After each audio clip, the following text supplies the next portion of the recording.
Fever dub. I didn't have to say too much, but you know what is coming? Bow, bow, bow! Oh, it's a good one. I got to keep building, but that was a fun one for sure. Sir, good team win, baby. 1.9 seconds left on the clock. The Indiana Fever season hanging by a thread.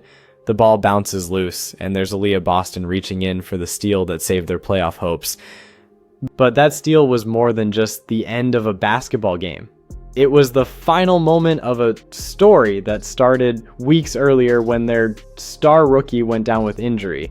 A story that continued when half their roster ended up sidelined. And a story that reached its peak when one of their toughest players showed up to the most important game of the season with 2 black eyes. Here's what you don't always see in professional sports. Sometimes when everything goes wrong, that's exactly when you find out what a team is really made of. And what the Indiana Fever discovered about themselves in Los Angeles wasn't just unexpected, it changed how people see this entire franchise.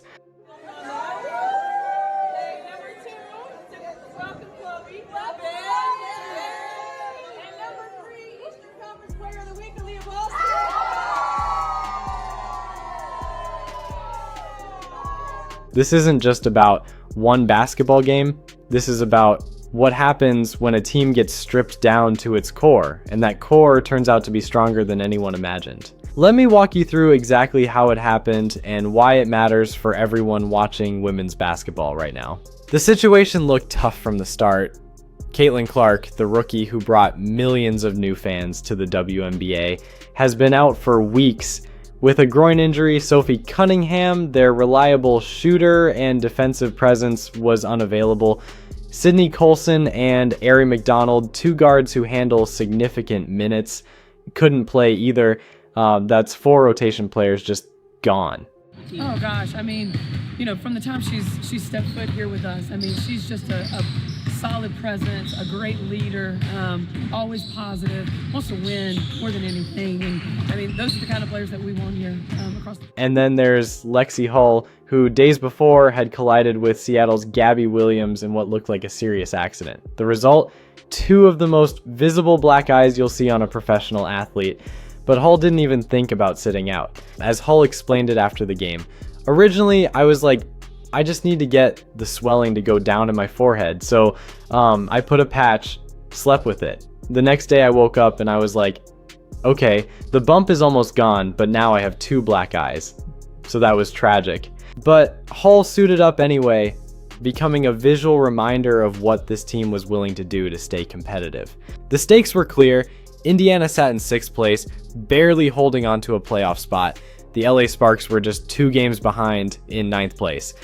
The Fever, we picked up Sims. She is a fast break point guard. She is a very fast moving point guard with good defense. I'm happy with the pickup. I don't know how fast she's going to be acclimated to the team. Hopefully this is the last game without Caitlin Clark. Hopefully. The Sparks had also beaten the Fever in all 3 of their previous meetings this season. With Indiana having lost 4 of their last 5 games, this felt like a must-win situation. One fan captured the uncertainty perfectly, saying the team was far too Jekyll and Hyde. You never knew which version would show up on any given night. So when the Fever walked into LA's arena, missing key players and facing a team that had their number, most people expected them to struggle. Instead, they found something they didn't know they had. What happened next showed exactly why basketball can surprise you. When the obvious stars aren't available, sometimes players you've barely heard of become the story. Odyssey Sims is 31 years old and wasn't supposed to be the focus of this game. She's a backup guard, someone you expect to give you solid minutes and maybe 8-10 points on a good night. What excites you about O, what she can bring to you guys, especially now that you need a point guard so badly right now? I think her efficiency in the 2-man game. She's been really good in the 2-man her whole career. Her ability to get downhill and to make plays for herself and others, to knock down shots, her speed and quickness with the ball in her hands, all things that we need, and she'll be a great addition. But when Kelsey Mitchell, Indiana's leading scorer, struggled with her shot, making just 5 of 14 attempts, someone had to fill the gap. Sims didn't just fill it, she took over completely. 21 points for the night, But the timing mattered more than the total. Sims attacked the basket when the Fever needed energy. She hit mid-range shots when they needed buckets. And in the final moments when the game was on the line, she became unstoppable. As Sims put it afterward, I think I'm the human definition of we stay ready, you don't have to get ready.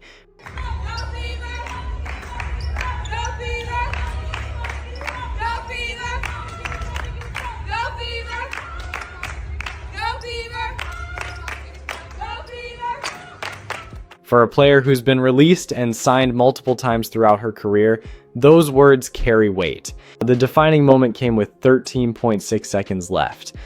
Indiana needed a basket to take the lead, and the ball ended up in Sims's hands. She rose up for a floater, the kind of shot she's worked on countless times in practice, and it went through clean. When I shot it, I was open. It was one of those do or die moments. It went in, and I was excited about that, Sims said, with the calm confidence of someone who had been ready for exactly that moment. While Sims was providing the clutch offense, Aliyah Boston was doing everything else. Boston finished with 22 points and 11 rebounds, but her 6 steals told the real story. Bow, bow, bow is just the energy, okay? That's just the energy, and you bow, bow, bow, and I really just run with it. Yeah, I think it's just good vibes. I mean, when people hear it, they like smile, and then they try to get a little shoulder action in too, so it's pretty nice. That steal total was a career high for her, and each one seemed to come at exactly the right time. What made this performance even more impressive was how coach Stephanie White adjusted her strategy on the fly. With 4 guards unavailable, White had to completely rethink her rotations. She gave Boston more freedom to roam defensively, which led to those steals. She trusted Sims with extended minutes in crunch time, something that might not have happened with a full roster. White also simplified the offense, focusing on high percentage shots and ball movement rather than complex sets that required players to be in unfamiliar roles. It was smart coaching that put players in position to succeed despite the circumstances. After Caitlin declared for the draft, fans were posting Shaq and Kobe memes about the thought of her playing. I know, they kept tagging me. I was like, guys. What do you think about that? What do you say to that? I think it just goes to show the energy around women's basketball, the excitement around it, that they're making such great comparisons. And so I just think that goes to show the growth of the game and how much better it's just going to continue to get. The game-ending play showed Boston at her best. With 1.9 seconds left and LA desperately trying to get one final shot, Boston read the play perfectly. She reached in, stripped the ball clean, and ended the game on the spot. No drama, no scramble, just a smart play by a player who understood the moment. Boston later explained the team's approach. From the start of our season, we've talked about a season's not going to be perfect, and if something happens, next woman up. And I feel like that's really been the story of our season. That next woman up mentality wasn't just talk. Hull played through those facial injuries without hesitation. Players like Aerial Power stepped up with energy off the bench. Everyone who got minutes made them count. The performance caught the attention of fans who are still discovering women's basketball. One fan wrote, "Never watched a WNBA game in my life before Clark. I must say Boston is a very likable player. Humble and a solid team player. Really, that entire team is enjoyable to watch. They play well as a unit." That reaction shows something important happening. People came to watch Caitlin Clark, but they're staying for the entire team culture. This shift is bigger than just one franchise. WNBA attendance has grown significantly this season, with several teams reporting their highest crowds in years. Social media engagement around women's basketball has increased dramatically. TV ratings for Fever games consistently outperform other matchups, even when Clark isn't playing. What started as curiosity about one rookie has turned into genuine interest in the league itself. People are learning the nuances of the women's game, appreciating the strategy and skill level that was always there but didn't always get the attention it deserved.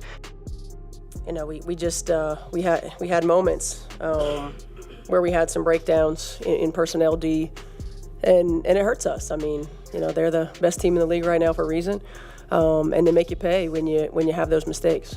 What do you know about Odyssey after, I think she left the game and didn't return? Is she injured? What's up with that? Yeah, no, we don't know anything yet.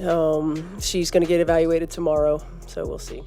This win meant more than just moving up in the standings. It proved something about what the Indiana Fever have built, and it's attracting attention from fans who never cared about women's basketball before. The numbers tell part of the story. Boston's all-around performance, 22 points, 11 rebounds, 6 steals, 4 assists, showed she can carry a team when needed. Sims's 21 points proved their bench has real depth. Hull's willingness to play injured demonstrated the team's toughness. But fans are noticing the character as much as the statistics. Another fan shared, "I came for CC and found that I love them all. Great players, people, teammates. They're fun to watch." This is coming from a Chicagoan. "I consider the Fever my home team." That's someone from Chicago, a city with its own basketball tradition, claiming Indiana as their team. That doesn't happen by accident. The win also secured Indiana's playoff positioning for now, putting them in 6th place with some breathing room over teams like Seattle. More importantly, it showed they can compete at a high level even when shorthanded. Coach Stephanie White captured the significance in the locker room afterward. "We know that we didn't play our best basketball, and in those moments where we needed a stop or we needed a big bucket, y'all got it." So again, marrying our energy effort with our execution. That's our journey. The word journey is key here. This team is still figuring out what they can become, and games like this one teach them about their own capabilities. What makes this even more interesting is what's coming next. Caitlin Clark is getting closer to returning from her groin injury. She's been in practice gear, going through shoot-arounds, looking more like herself each day. Clark was averaging 19 points and 8 assists before getting hurt, numbers that change how every defense has to prepare. Think about what it means to add those numbers back to a team that just proved it can win without them. You're not just getting back a good player, you're adding a playmaker to a group that's gained confidence and discovered new strengths. Fans are already excited about the possibility. As one put it, Indiana Fever makes WNBA worth watching. So where does this leave the Indiana Fever? In a much better place than most people expected a few weeks ago. The immediate goal is simple: secure that playoff spot and see what they can do in the postseason. But the bigger story is about building something that lasts beyond just this season. When you develop a culture where players believe in each other, where next woman up isn't just a saying, but how the team actually operates, that creates a foundation for sustained success. Boston's leadership, Sims's veteran presence, Hull's toughness, these aren't qualities that disappear when the season ends. The fan response has been equally encouraging. People who discovered women's basketball because of Caitlin Clark are now invested in the entire roster. They're learning players' names, understanding their roles, appreciating the small details that make teams successful. One fan summed up the transformation. "Really, that entire team is enjoyable to watch. They play well as a unit. Teamwork is dream work." That kind of engagement goes beyond wins and losses. It's about connection and entertainment value that keeps people coming back. Clark's return will add another dimension to all of this. Her playmaking ability opens up driving lanes for Boston, creates better shots for Mitchell, and gives Hull more opportunities in her favorite spots on the floor. But she'll be coming back to a team that's learned how to function without her. A team that's more confident and deeper than when she left. The playoff race is still competitive, but Indiana now controls its own destiny. More importantly, they've shown they belong in that conversation regardless of who's available to play. This game in Los Angeles proved that the Fever have built something real. Not just talent, but character. Not just individual skill, but team chemistry. Not just hope for the future, but the ability to win important games right now. If you've been following this story, you know this is just the beginning. This team has more to prove, and with Clark potentially returning soon, they have the pieces to make some noise in the playoffs. What surprised you most about this Fever performance? Let me know in the comments below, and make sure to subscribe because this story is far from over.